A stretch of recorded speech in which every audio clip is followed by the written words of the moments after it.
This video brings some basic outlines of the ECOVARN project, some basic information on wood coatings, their composition, application and drying methods, and the properties of the coatings.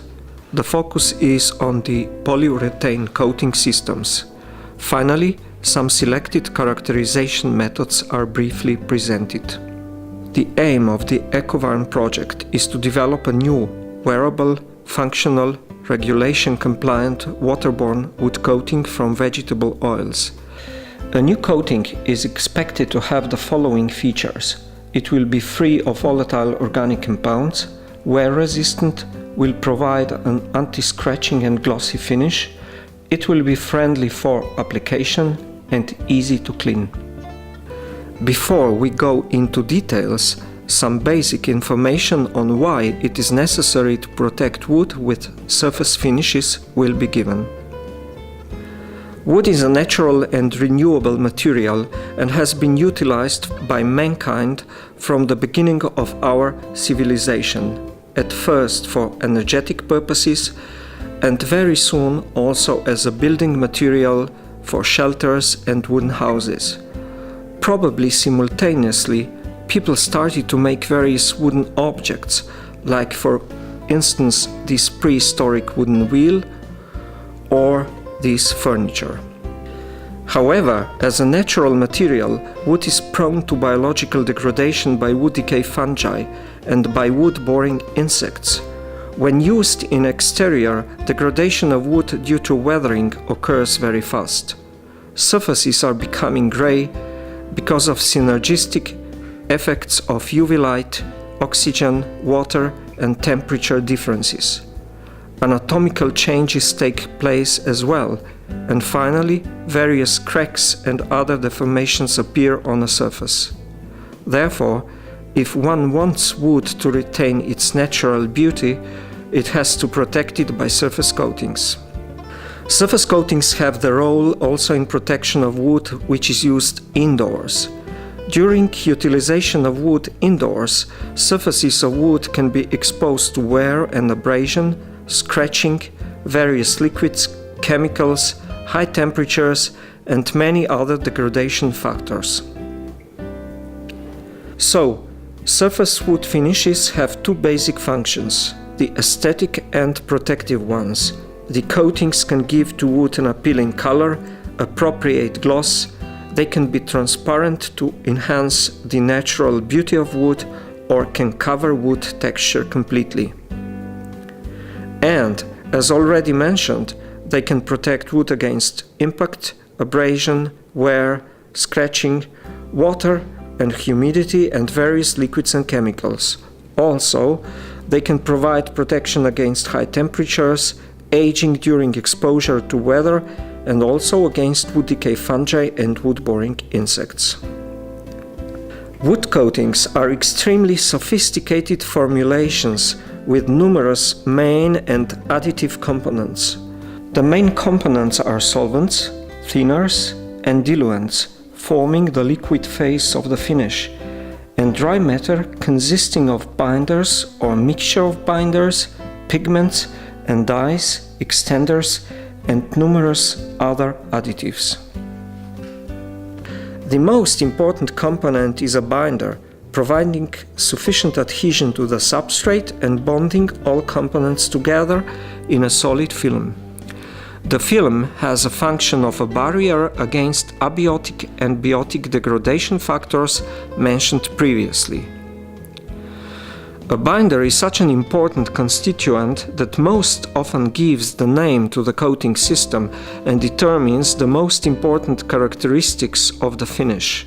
For instance, if polyurethane is a binder, we will speak of polyurethane coatings. If it is a polyester, we are dealing with polyester finishes, and so on. Binders are most usually more or less cross-linked polymers, but could be also some other substances, for instance waxes. Speaking of binders, the core of the ECOVARN project is the development and application of the bio-based binder of the polyurethane type. In wood coatings, various resins are utilized as binders. Some examples are natural drying oils, nitrocellulose, polyesters, polyacrylates and alkyds, phenol, urea and melamine formaldehyde resins, polyepoxides and polyurethanes. Let's have a look on polyurethane coatings in more details. They have numerous advantages. They have excellent resistance and protective properties, they exhibit elasticity, they are hard, they can be easily applied, they reveal good adhesion to wood, and there is a possibility to provide various kinds of appearance of wood coated with polyurethane type systems. Nevertheless, they have some disadvantages as well. Sometimes they are prone to yellowing, they can be expensive, and there is not really a very good environmental profile of the conventional solvent-borne polyurethanes. Generally, there are 2-component and 1-component polyurethane type coating systems available on the market. Among the 2-component polyurethane systems for wood finishing, the most important ones are those where polyurethane resins are formed at temperatures up to 130 centigrade Celsius, and these are the solvent-borne coats. There is also plenty of 1-component polyurethane systems on the market, and maybe we could expose as the most important ones those that physically dry at room or at increased temperatures. They are waterborne, and in fact they are polyurethane dispersions. Currently, the most important polyurethane coating system to protect wood is a solvent-borne system, which has plenty of advantages. However, due to environmental reasons, it is more and more frequently replaced with waterborne polyurethane coating types. But unfortunately, the waterborne polyurethane coating systems still exhibit some less wanted properties, like poor mechanical properties comparing to the solvent-borne technologies, low gloss, longer drying times, lower chemical properties, poor aesthetics, and wood grain rising. Therefore, the ECOVARN project aims to develop new waterborne, renewable wood coating, which will be cost-effective, with a selling point added value, innovative, having enhanced aesthetic and mechanical and chemical properties, with a high industrial performance. The most important feature of the newly developed system will be its low negative impact on the environment, because it will be bio-based and waterborne. The new bioresins are based on new polyol chemistry, giving new water-dispersible polymers and pre-polymers. Urethanes, and of course also polyurethanes, are generally formed by the reaction between the compounds containing isocyanate groups, which are the groups consisting of nitrogen, carbon and oxygen atoms, and between the compounds that contain hydroxyl groups. During this reaction, the urethane bonds are formed. In most frequently applied polyurethane systems, these contain the so-called backbone polymers, and these polymers bear hydroxyl groups.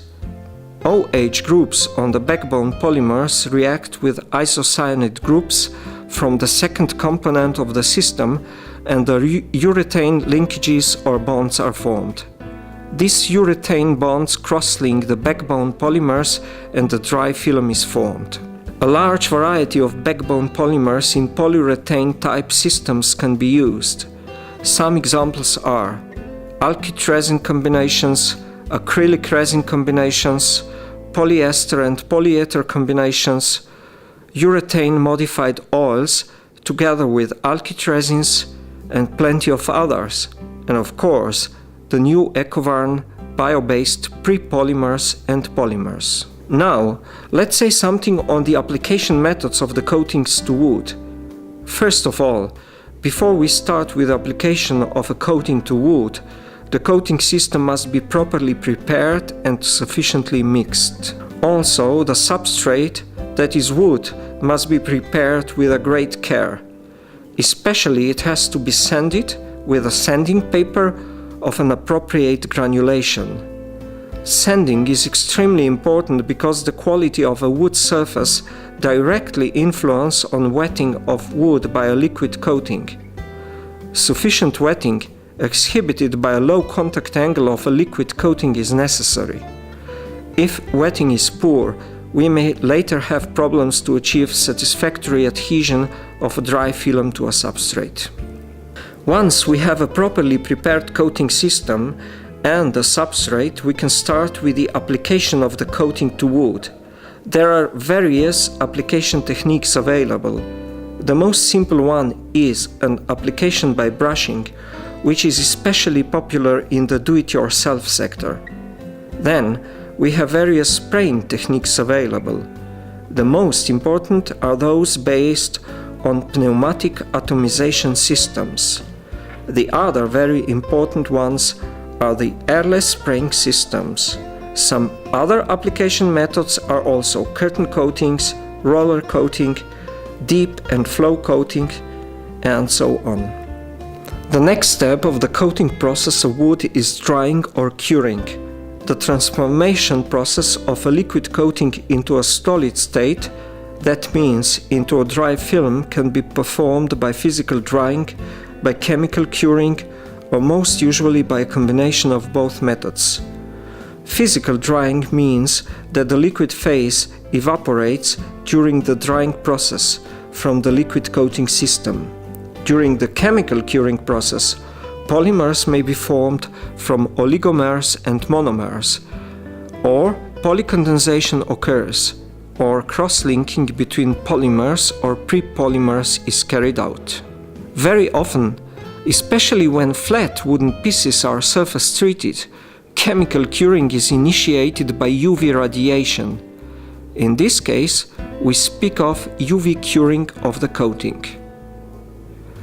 If we want to compare a newly developed coating with the commercial ones, we really have to know its properties very well. There is plenty of characterization methods of the liquid and cure coatings, and we will mention only some, the most important ones, in continuation. Viscosity is measured by viscosimeters, but in practice it is assessed from the flow time, measured by the ISO standard method. We have to choose the appropriate and calibrated flow cap so that the flow time will be between 30 and 100 seconds. The industry is very often still using DIN flow caps, for which the standard was withdrawn. We must be aware that flow time measured by the DIN cap is totally different compared to the one being measured by the ISO cap with the same orifice. How the coating will spread on the surface depends on coating as well as on substrate properties. After application, a certain drying stage of a coating film must be achieved. It is usually possible to determine various drying stages. The so-called drying stage, according to modified Bandov-Wolff method, is carried out with exposure of the coating by glass pearls or by applying a certain load on the coating covered with a piece of paper. It is observed if at the specific load the paper is adhered to the coating or not, and if the surface morphology is changed after exposure to the load.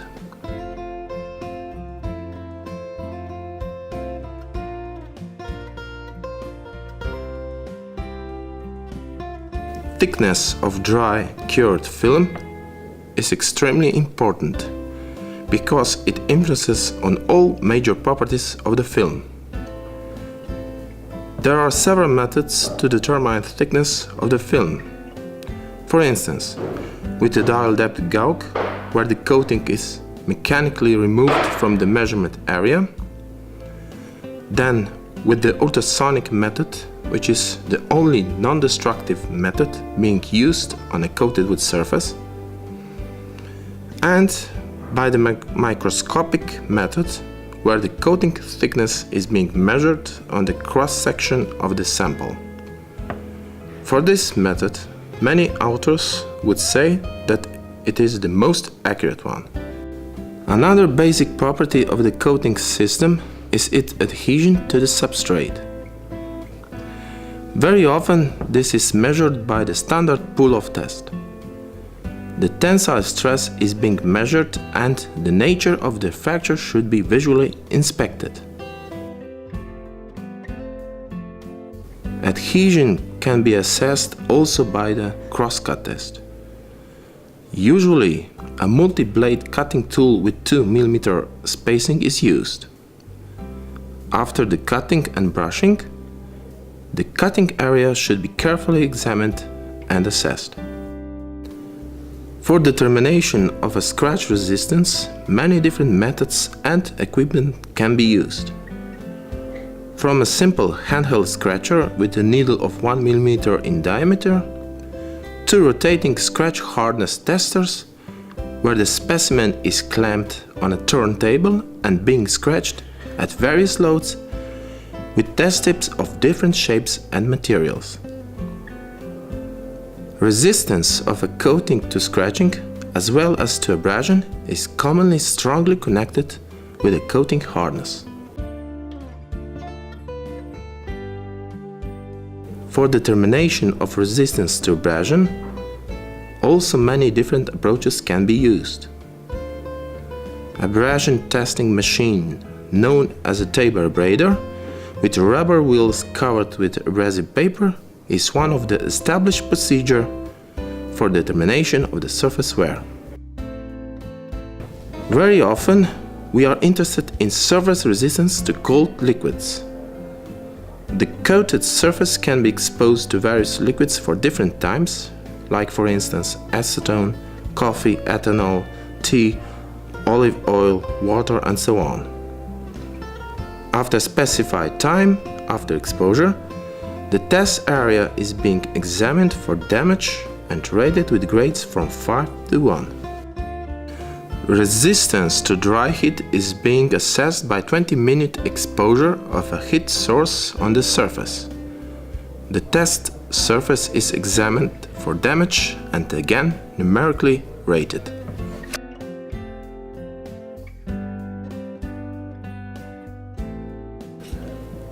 To determine gloss, a simple gloss meter is being used.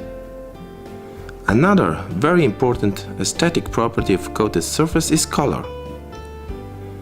The system, called CIELAB, is a well-established and the most commonly used system for color measurements.